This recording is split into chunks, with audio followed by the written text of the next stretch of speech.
یہ 5 اشخاص ہو گئے۔ چھٹا شخص میرے آقا علیہ الصلوۃ والسلام نے فرمایا وَرَجُلٌ دَعَتْهُ صَدَقَةٌ، فرمایا کہ وہ شخص جو صدقہ کرتا ہے حَتَّى تُنْفِقُ يَمِينُهُ مَا لَا شِمَالُهُ، فرمایا یہاں تک کہ اس حال میں یہ خرچ کرتا ہے کہ دائیں ہاتھ سے دیتا ہے، اس کے بائیں ہاتھ کو پتہ بھی نہیں چلتا۔ فرمایا جو صدقہ اس نیت سے کرے، اللہ کی راہ میں خرچ کرے، فرمایا کہ اس نیت کے ساتھ، اس ایقان کے ساتھ، اس یقین کامل کے ساتھ، فرمایا دائیں ہاتھ سے دے تو بائیں ہاتھ کو پتہ نہ چلے، فرمایا ایسے صدقے والے کو اللہ اجر کیا دے گا، میرا رب ایسے شخص کو اپنے عرش کا ٹھنڈا سایہ عطا فرمائے گا۔ فرمایا جس نے صدقہ دیا، صدقے کی بارے میں میرے آقا علیہ الصلوۃ والسلام نے فرمایا الصدقۃ ترد البلاء، لوگو صدقہ دیا کرو، صدقہ بلاؤں کو رد کر دیتا ہے۔ انسان پر آنے والی مصیبتیں، وہ آزمائشیں، وہ تکالیف، وہ بیماریاں جو مستقبل میں آنا چاہتی ہیں، فرمایا جب انسان صدقہ کرتا رہتا ہے، اللہ کی راہ میں دیتا رہتا ہے، کبھی اللہ کے بندوں کو دے دیتا ہے، کبھی اللہ کے راستے میں، کبھی غرباء پر، کبھی یتاماء پر، کبھی مساکین پر، کبھی زکوٰۃ کے ذریعے، کبھی نفلی صدقات کے ذریعے، فرمایا وہ دیتا رہتا ہے اللہ کی بارگاہ میں حتیٰ تنفقوا، یہاں تک کہ وہ خرچ کرتا ہے، فرمایا کہ دائیں ہاتھ سے خرچ کرتا ہے، بائیں ہاتھ کو خبر بھی نہیں ہوتی۔ یہ ہے صدقہ، یہ ہے خیرات کرنا۔ علماء فرماتے ہیں جب تم نے کسی ذاتی حیثیت سے کسی شخص کو دینا ہے انفرادی طور پر، فرمایا اس وقت چاہیے انسان چھپ کر صدقہ کرے۔ ہاں فرمایا اگر جو ہے وہ اجتماعی طور پر صدقے کا وقت آیا ہے، یعنی دین پر کوئی مشکل وقت آ گیا ہے، جس طرح ہمارے آقائے دو عالم حضرت محمد مصطفیٰ علیہ الصلوۃ والسلام صحابہ کرام کو میرے آقا مسجد نبوی میں میرے آقا صدقے کے لیے فرماتے تھے، فرمایا دو صدقہ دو اللہ کی راہ میں۔ اب صحابہ چھپ کر تو نہیں دیتے تھے نا، صحابہ آ کر حضور کی بارگاہ میں پیش کرتے، یا رسول اللہ اتنا لے آیا، حضرت عثمان لے آئے 200 اونٹ، پھر میرے آقا نے کہا، حضرت عثمان نے پھر کہا یا رسول اللہ اور اونٹ بھی میری طرف سے ہو گئے۔ تو یہ بھی صدقہ جو ہے فرمایا جب اجتماعی حیثیت ہو تو اس وقت انسان جو ہے وہ اس حیثیت سے دے کہ تاکہ میرا مسلمان بھائی دیکھے گا، اس کو بھی رغبت ہوگی کہ میرے ایک بھائی نے دیا تو میرے دینے میں کیا حرج ہے۔ میرے آقا علیہ الصلوۃ والسلام کی بارگاہ میں جب حضور نے فرمایا کہ اللہ کی راہ میں صدقہ و خیرات کرو تو ایک صحابی آئے، وہ کچھ رقم لے کر آئے اور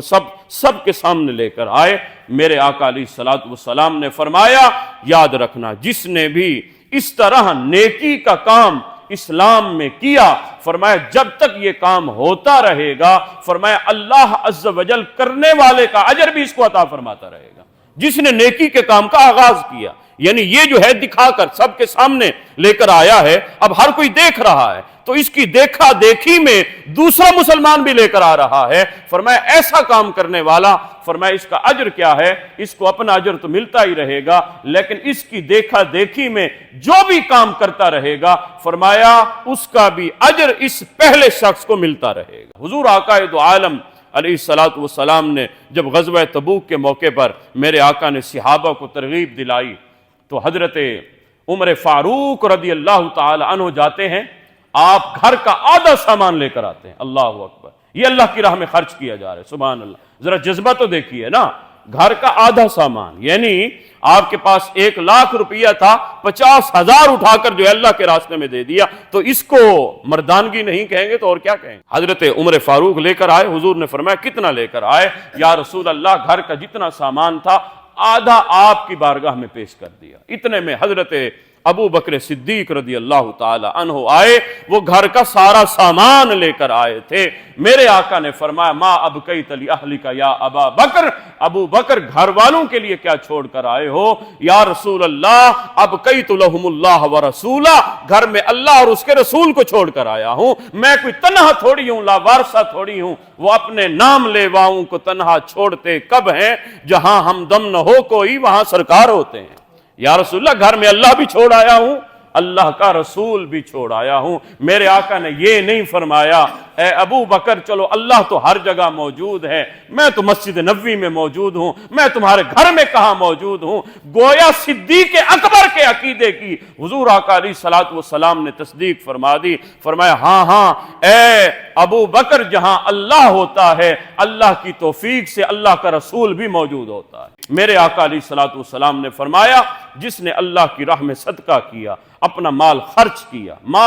کیا، فرمایا وہ مال دراصل اس کا جو ہے وہ اصل بینک بیلنس ہے جو قیامت کے دن اس کو ملنے والا ہے۔ جو دنیا میں چھوڑ گیا وہ اس کا اپنا نہیں تھا، وہ تو کھانے والے کھائیں گے، حساب جو ہے یہ چل کر دے گا۔ میرے آقا فرماتے ہیں انسان کہتا ہے مالی مالی مالی مالی، میرا مال میرا مال میرا مال میرا مال۔ حضور فرماتے انسان کا مال تین چیزیں ہیں، ذرا غور کیجئے گا، انسان کا مال تین چیزیں، فرمایا ایک وہ جو اس نے پہنا پرانا کر دیا وہ اس کا تھا، دوسرا حضور نے فرمایا جو اس نے کھایا ہضم کر دیا وہ اس کا تھا، فرمایا تیسرا مال جانتے ہو وہ کیا ہے؟ فرمایا وہ جو اللہ کی راہ میں صدقہ و خیرات کرتا رہ گیا، وہ اللہ کی راہ میں دیتا رہا، کبھی غریبوں پر، کبھی یتیموں پر، کبھی بیواؤں پر، کبھی مسکینوں پر، کبھی راہ جہاد میں، کبھی مدارس میں، کبھی اللہ کی مسجد بنانے میں وہ خرچ کرتا رہا۔ فرمایا وہ اللہ کے بندوں کو کھلاتا رہا۔ فرمایا یہ صدقہ و خیرات وہ عمل ہے،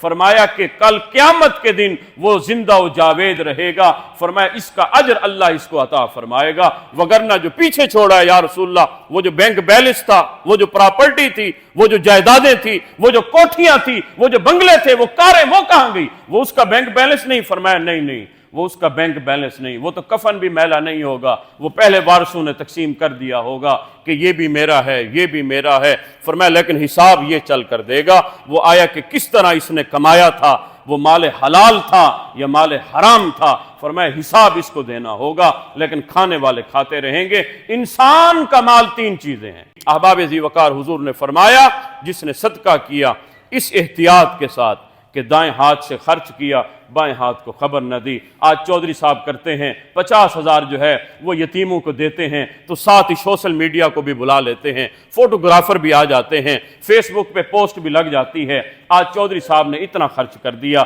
یہ عبادت کا مزہ یہ نہیں ہے، صدقہ و خیرات یہ نہیں ہے، صدقہ و خیرات اللہ کی رضا کی خاطر۔ پرانے وقتوں میں بزرگ جو ہے سبحان اللہ وہ چاندی وہ سونا کپڑے میں لپیٹ کر کسی حقدار کے گھر میں چھوڑ کر چلے جاتے تھے، کسی کو بتاتے بھی نہیں تھے ہم کون ہوتے ہیں، کسی کو پتہ بھی نہیں لگنے دیتے تھے کہ ہم کون ہوتے ہیں۔ حضرت امام جعفر الصادق قربان جائیے، میرے آقا علیہ الصلوۃ والسلام کے خانوادے ہیں، حضرت امام جعفر الصادق امام زین العابدین کی اولاد۔